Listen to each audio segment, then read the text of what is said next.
boss of the BBC says sorry after a day the broadcaster's sports output went into meltdown. Several programmes were cancelled and Match of the Day was unrecognisable, with host Gary Lineker in the stands instead of the studio. We are working very hard to resolve the situation and make sure that we get output back on air. Also on the programme, the Chancellor promises a back-to-work budget targeting the over 50s and those on benefits. England are battered by France in the Six Nations by a record margin and...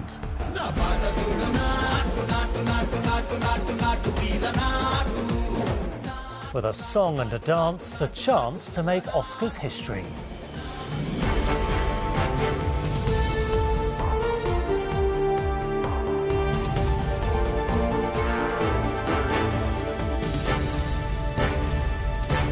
This is ITV News with Duncan Golestani. Good evening. The BBC was today forced to abandon hours of its normal sports coverage as presenters and football stars boycotted programmes in a growing row over impartiality. They were showing their support for the corporation's highest paid star, Gary Lineker, who should have been hosting Match of the Day, but was instead on the bench for criticising the government's asylum policy. Amidst the deepening chaos, the corporation's Director General Tim Davie apologised for the disruption, but said he will not resign. Sejal Karia has the story. We're sorry that we're unable to show our normal Match of the Day, including commentary tonight.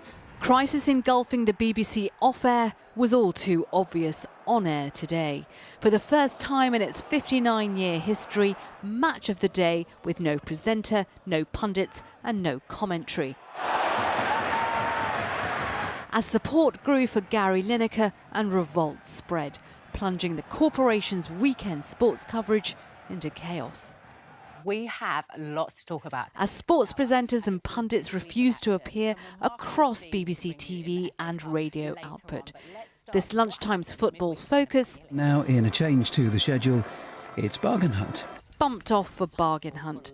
Good afternoon, if you're just joining us on BBC One. This afternoon's final score cancelled and replaced with a rerun. Many believe it'll take more than an episode of The Repair Shop to repair the damage to the corporation. Tonight, the BBC apologised. Well, I'm very sorry for the disruption today. It's been a difficult day, and I am sorry that audiences have been affected and they haven't got the programming. Do you think you should resign? Absolutely not. Is your career over at the BBC? You have a return. Gary Lineker left home today also to a barrage of questions unanswered as the row over his tweets about the government's asylum policy escalated. Instead, he spent the day in the stands watching his team, Leicester City, play Chelsea, fellow fans taking selfies and showing solidarity. But the BBC questioning Gary Lineker's impartiality is now leading to questions over its own. The BBC is not acting impartially by caving in to Tory MPs who are complaining about Gary Lineker. They've got this one badly wrong, and now they're very, very exposed. The Prime Minister said it is rightly a matter for Gary Lineker and the BBC, not the government. Lineker in! Outside the Match of the Day studio in Salford, anti-racism demonstrators voiced their support for its absent presenter. According to one former BBC Director General, the corporation has scored an own goal. The BBC has undermined its own credibility by doing this, because it looks like the perception out there is that the BBC has bowed to government pressure. The wider problem for the BBC, though, is if this row deepens further. One pundit, Ian Wright, giving this warning on his podcast. If they do, BBC get rid of Gary Lineker, I'm out. I'm gone. I'm not staying there. Tonight, many questions still remain for the corporation. Specifically, what happens to its coverage of the Rugby Six Nations Cup tomorrow? More widely, though, how it plans to resolve this row with Gary Lineker, or whether it even can.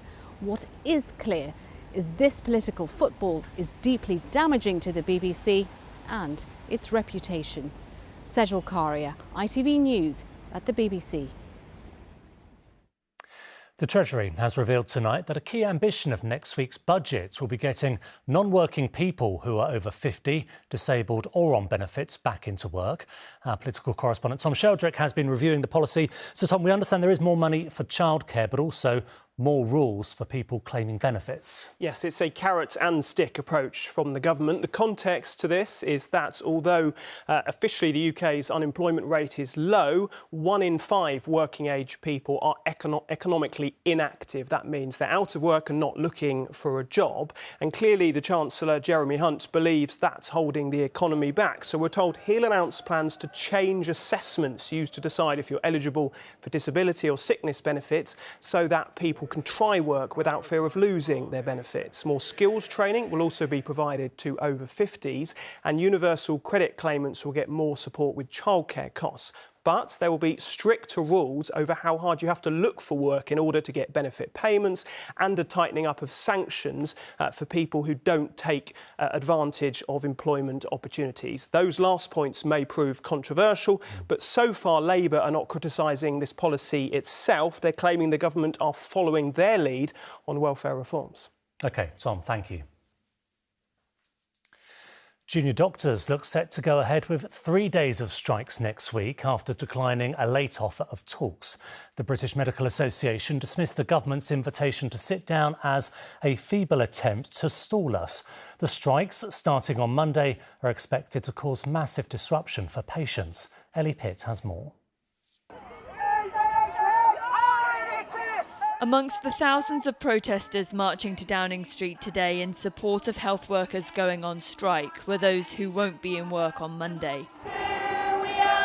Junior doctors are calling for a 26% pay rise to make up for the real terms cut to wages they say they've had since 2008.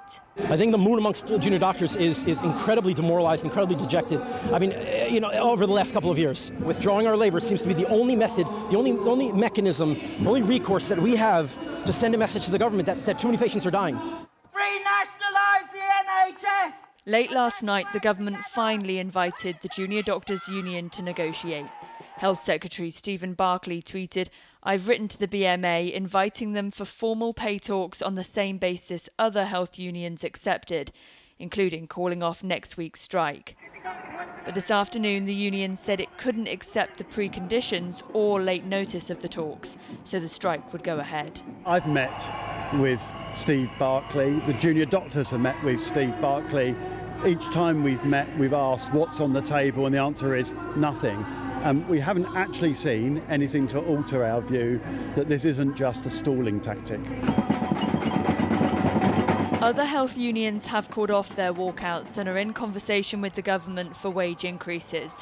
But the British Medical Association says until it has a credible offer, thousands of junior doctors will not be treating patients from Monday to Thursday morning.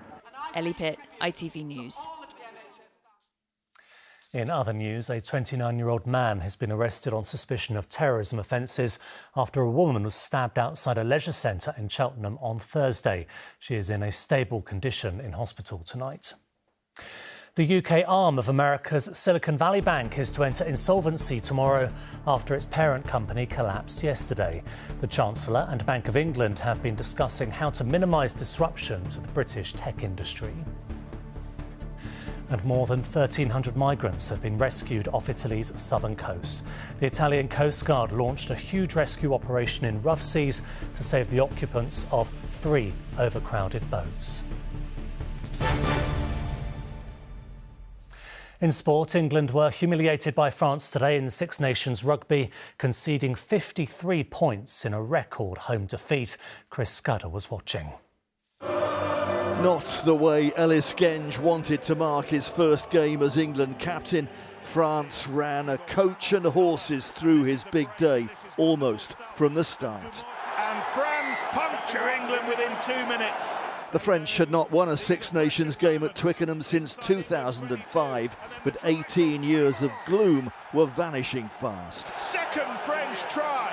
And a third meant the game was almost done by half-time.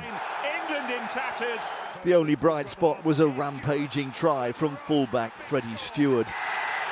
But that was as good as it got. A fourth try followed for France, then a fifth. then this. England left hopelessly exposed and heading for their worst ever home defeat. Magnificent! And France were not done humiliating the old enemy. England's heaviest beating in 4, 5 or 6 nations, conceding 7 tries. A painful drubbing 6 months before the World Cup. Chris Scudder, ITV News. Meanwhile, in Rome, it was a much better day for Wales. They won the battle of the two teams at the bottom of the Six Nations, 29-17, scoring their first victory of the season after 3 straight defeats. And it was back down to earth for Liverpool in the Premier League. A week after thrashing Manchester United 7-0, Mo Salah missed a penalty as Liverpool lost 1-0 to bottom club Bournemouth. And finally, as Hollywood prepares to welcome the stars to the Oscars tomorrow, a lyricist from India is hoping to make history at the ceremony. For the first time ever, a song from an Indian film is nominated for Best Original Song. Our arts editor Nina Nanar has been to meet the man behind the music. For a country where music and dance are intrinsic to its vast film industry, and which is rarely featured at the Oscars, this is a significant moment. Natu Natu is the first song from an Indian film to get an Oscar nomination.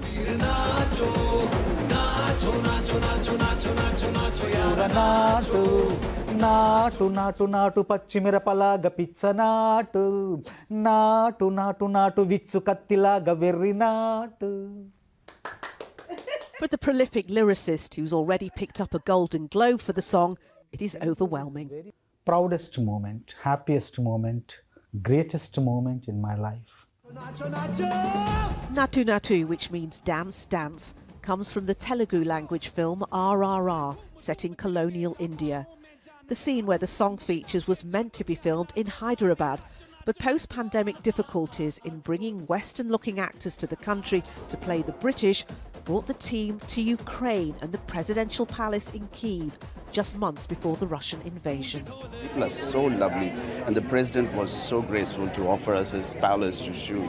I really hope things and you see the light and end of the tunnel very soon. The song and high-energy choreography have proved hugely popular on social media, helping the film's profile and making Natu Natu a crossover hit. For India, winning a coveted Oscar is certainly worth making a song and dance about. Nina Nanar, ITV News in Hollywood. Get that out of your head. And that's it. The weather forecast is next, but from all of us here on the Weekend News team, thank you for watching and good night.